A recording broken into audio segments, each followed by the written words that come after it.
Universo dos ex.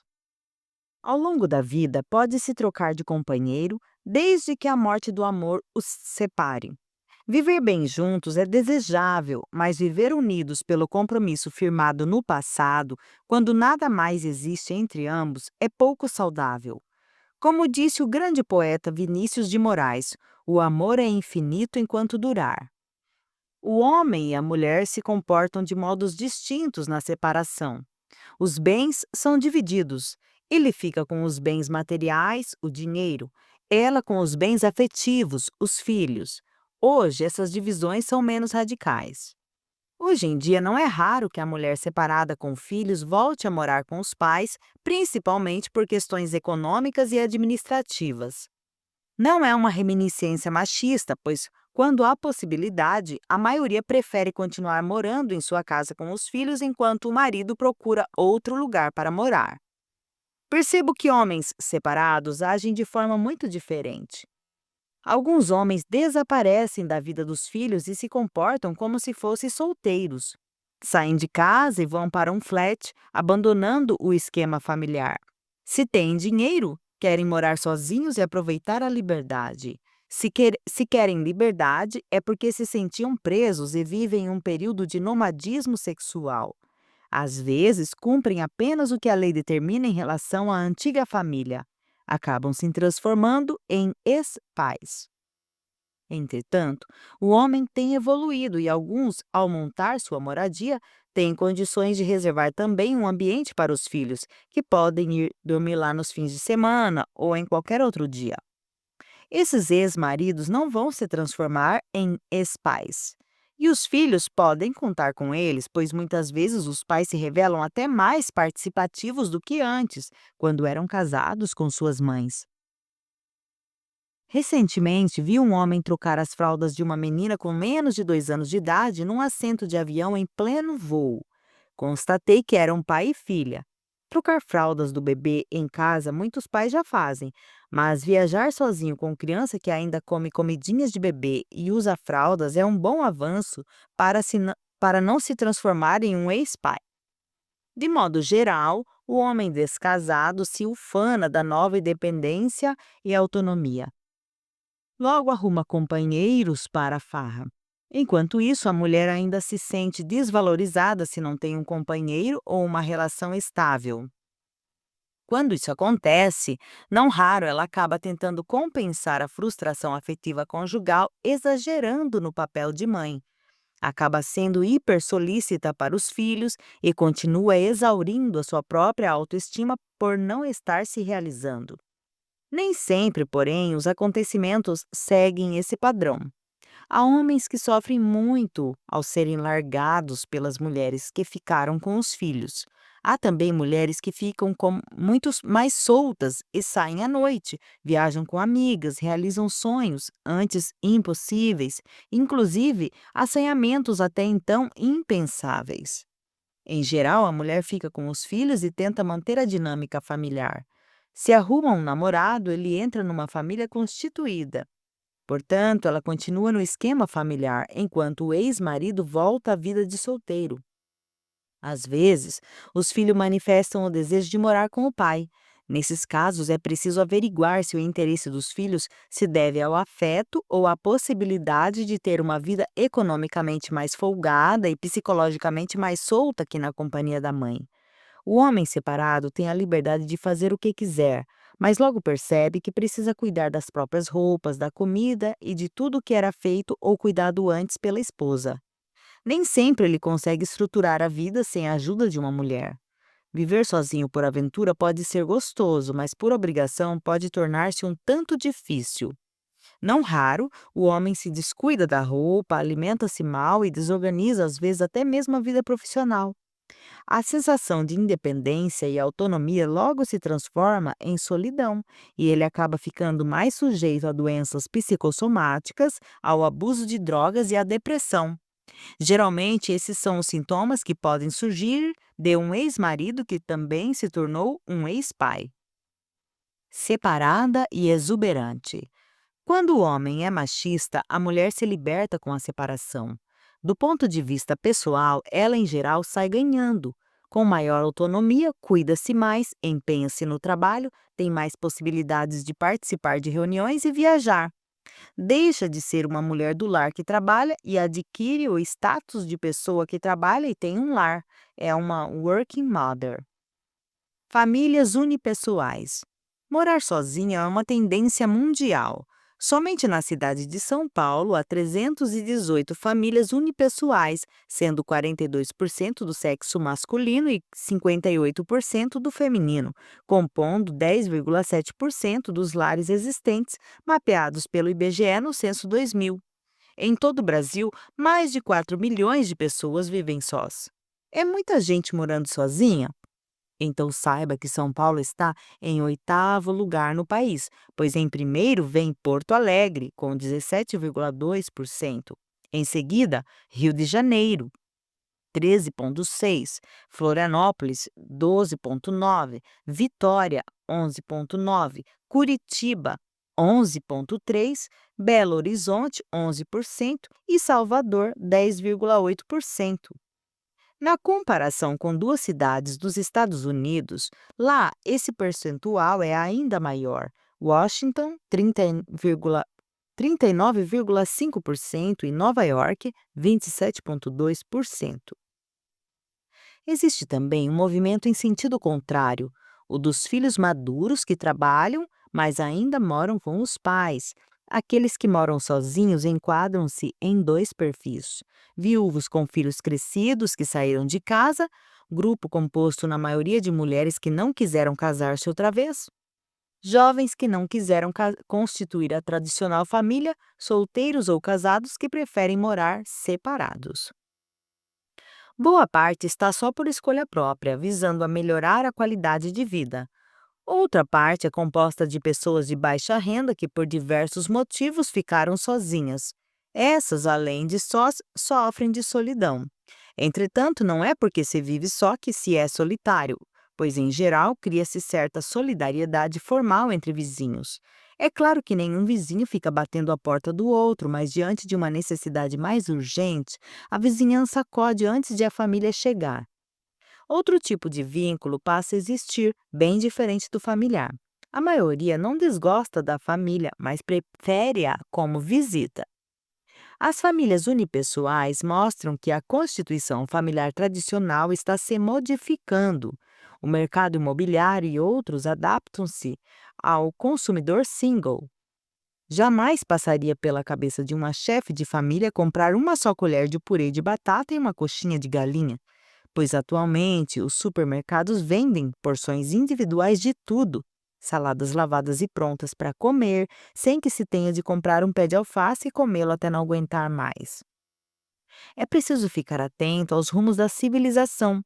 Esses dados indicam que a educação tem realmente de atingir um novo patamar, o da saúde social. Os filhos no fogo cruzado. Em algumas separações, a mãe e o pai usam os filhos como armas numa guerra infindável entre ambos. Muitos pais, mesmo com boas condições financeiras, acham um exagero pagar pensão alimentícia aos filhos, já que não convivem com eles. Vale a pena lembrar que, mesmo que a mulher não tenha trabalhado após o casamento, terá cooperado muito com o marido, dando-lhe base de sustentação para o trabalho. Assim, embora o pai tenha a posse do dinheiro, os dois lutaram para ganhá-lo. Há, porém, mulheres que tentam se aproveitar da separação para extorquir uma pensão exagerada, seja por interesse, seja para agredir o antigo companheiro ou até mesmo vingar-se dele.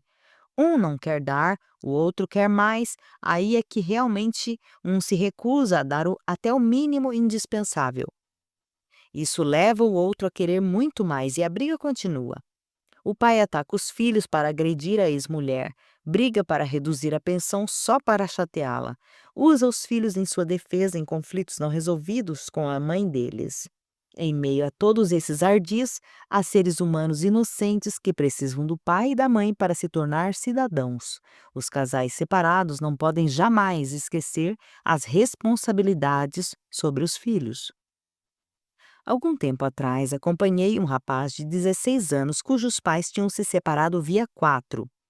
Ele morava com a mãe e quis morar com o pai, que ficou feliz com a ideia de ter a companhia do filho.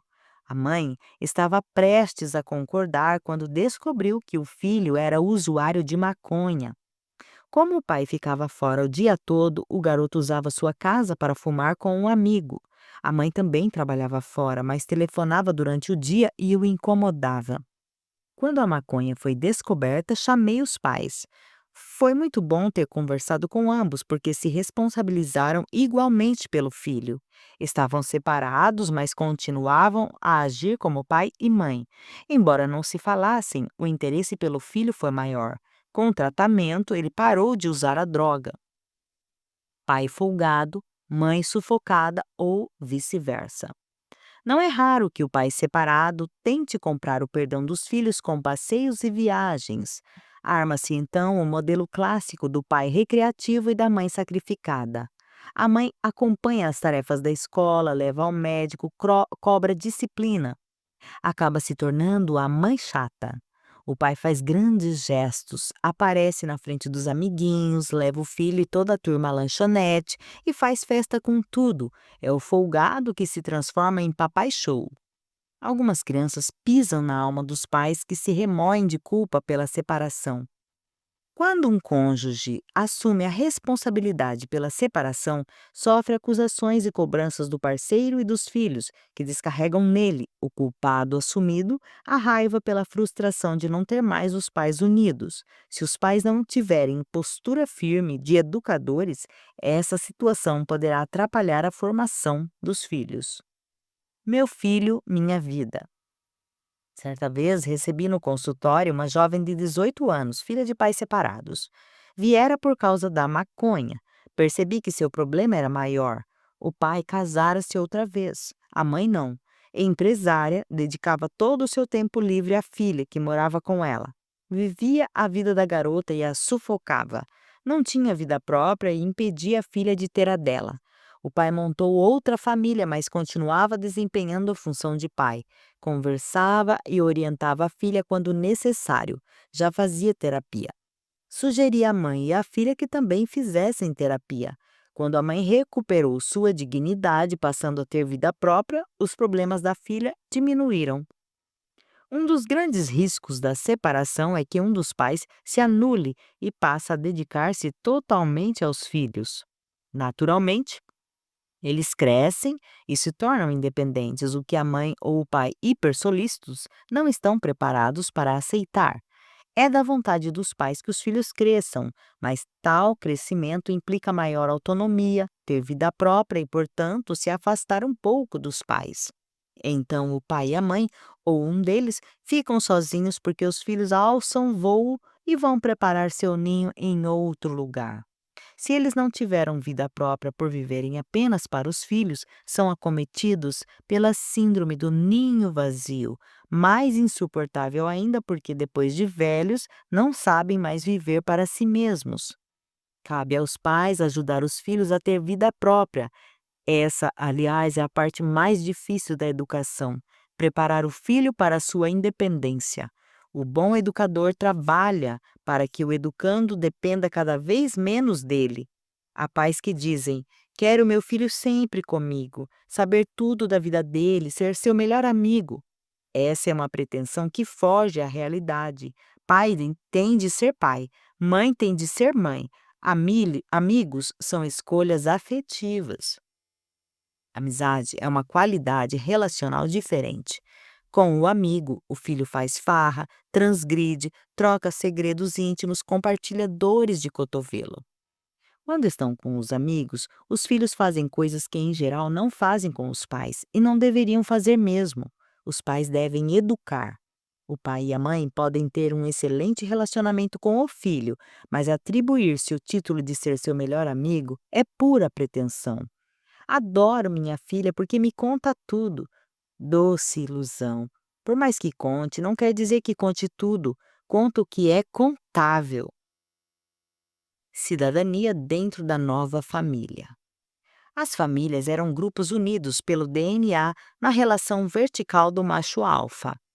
A família atual é um agrupamento afetivo dos adultos com seus respectivos filhos que convivem sob o mesmo teto, portanto, a constituição familiar mudou. Há tendências de se manter a autoridade de pai e de mãe com respectivos filhos, com ou sem interferência direta do outro adulto na educação dos próprios filhos. Pais entregam seus filhos à nova mulher, mas geralmente a mãe não os entrega ao novo marido. Assim, a mulher pode ficar com mais autoridade que o homem. O princípio gregário familiar permanece, mas mudou a sua dinâmica. Atendi muitas famílias em consultoria familiar, uma técnica desenvolvida por mim baseada na minha teoria integração relacional, teoria que criei a partir da bagagem que construí ao longo do meu percurso profissional. Acompanhei, assim, a evolução da família DNA para a família BITS e formulei várias propostas que têm atingido bons resultados. A seguir, alguma destas propostas. A educação hoje é um projeto racional, regado a muito afeto, para que os filhos sejam cidadãos éticos. Não ofender, não agredir nem explorar os mais fracos, mas sim ajudá-los. Não sabotar, não menosprezar, nem explorar o mais forte, mas sim reconhecê-lo e pedir ajuda. Não competir nem destruir os iguais, mas sim associar, formando parcerias com eles. Ajudar, ser ajudado e associar são as ações mágicas que acabam com preconceitos positivos ou negativos e exclusões dos diferentes. Minha proposta para a nova família é a cidadania familiar. Há que se começar a praticar em casa o que terá que ser feito na sociedade. Nessa nova família deveria funcionar o princípio de time. Todos são importantes, cada um na sua posição. Não existiria a pré-concebida autoridade dos adultos sobre os mais novos pelo simples critério de idade, ser profissional, ser mais forte, etc., mas sim o princípio do mais ou menos desenvolvido. Lideraria a posição em um determinado jogo quem nela fosse mais desenvolvido. Se necessitar de força física, lideraria o mais forte por ter a força física mais desenvolvida, não o mais velho. Se o campeonato fosse de xadrez, iria o integrante da família experiente, não o mais inteligente. Se a questão é a internet, o líder é o que mais entende, não importa que seja um adolescente problemático em outras áreas. Assim, esse time familiar teria a força do mais desenvolvido em cada jogo e não a de um jogador que tivesse que representar sozinho a família na força física, no xadrez e na internet. Se o foco é fazer dos filhos cidadãos éticos, é importante que os adultos, pais ou não, também o sejam para transmitir a proposta, quer verbalmente por orientações, quer extraverbalmente pelas ações exemplares. O argumento muito usado por crianças e adolescentes rebeldes para padrastos ou novo marido da mãe e madrastas ou nova mulher do pai é: Você não é meu pai, minha mãe, para mandar em mim. Respostas martelo. Ah, não? Então você vai ver quem manda aqui e dá-lhe pancada. Significa quem manda aqui é o mais forte.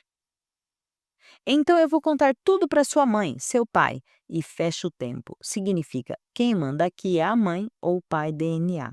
Então vamos combinar as consequências. Se não cumprir, nas 3 próximas vezes não terá. Se cumprir, ótimo, estamos todos bem. Significa você tem direitos e obrigações como qualquer um de nós. É o princípio educativo da coerência, constância e consequência. Diferentes relacionamentos familiares. Atualmente, temos que acrescentar às famílias já existentes as famílias monoparentais masculinas, monoparentais femininas, homossexuais masculinas, homossexuais femininas.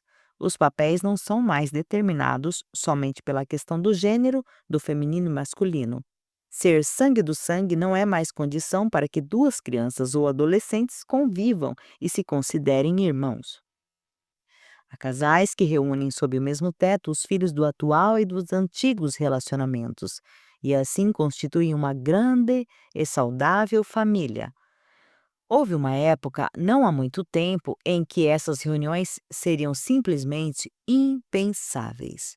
Por um lado, as famílias aumentaram em número, mas a realidade é que a convivência diminuiu, certamente não por opção, mas por necessidade, pelas exigências do mercado de trabalho, do custo de vida, dentre outras. Esse fato não diminui a importância da família, muito pelo contrário, a coloca em discussão e estudo para que, mesmo com as mudanças no mundo, as relações tenham qualidade e permitam que as pessoas cresçam, se desenvolvam sua autoestima para que possam ser felizes. Quanto mais deparamos com os problemas das crianças e adolescentes, mais recorremos à família. Fica cada vez mais claro que aprendemos nosso lugar no mundo de acordo com o lugar que assumimos e que nos é dado dentro da família. A família tem, então, um enorme poder tanto para o bem como para o mal. Quando vivemos a cidadania familiar, colocamos no mundo seres humanos com potencial transformador da dura realidade que vivemos, tanto social quanto ecológica. Quando os criamos egoístas, individualistas, sem ética e valores, estamos alimentando essa doença social que vemos não só no Brasil, mas no mundo todo. As novas configurações familiares podem confundir a cabeça das crianças, mas também pode ensinar muito sobre respeito, limite, tolerância e convivência. A grande preocupação que fica é que as crianças aprendam também que relacionamentos podem ser descartáveis, que não precisamos lutar tanto para que as coisas deem certo. Nenhum relacionamento é só alegria. Diferenças e discussões fazem parte e podem, ao invés de destruir, construir um relacionamento. É claro que há limite para a luta. Há um ponto em que realmente a melhor solução é separar, mas pode vir então outro ensinamento de respeito e acordo.